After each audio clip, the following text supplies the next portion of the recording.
Usa ka pulis nga miresponde sa alarma sa pagpamato, nasamdan human gibuno sa iyang gialarmahan. Adunay live update si Nico Sirino. Nico?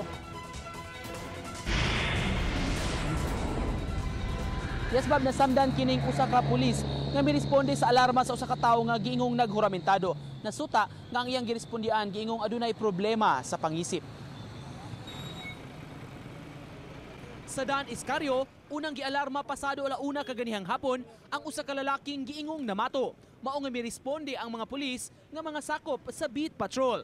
Apan ang girespondian nga nasutang dunay diferensya sa pangisip, giingong mipadayon og pamato. Iyang gisalbahan tiil wa man naigo. Pag siglabay naigo ang tiil. Pagposil niya usab mo to naigo ang tiil sa buang. Wa man ginaon sa labay bato.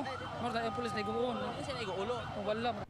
Sa pagpasalba sa pulis sa lalaki nga wa pa mailhi, nasamdan kini sa tiil.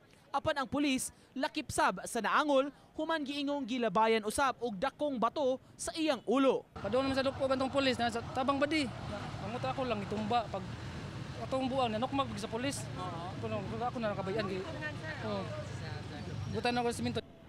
Parehong gidala sa ospital ang lalaking dunay diferensya sa pangisip ug ang pulis nga nailhan nga si PO1 Berlino Ricafort.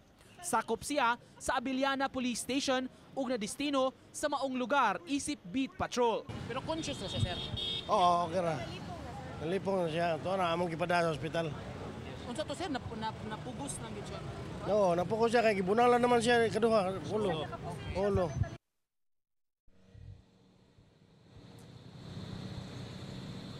Ikumpirmara baba baguhay lang ni Chief Inspector Maria Teresa Makatangay ang hepe sa Abiliana Police Station nga nakabsan gyud sa kinabuhi katong lalaki nga gibanabanang may pangidaron og abot sa 40 anyos. Naigo ni siya sa tiil ug sa tiyan human makaduha ka higayon.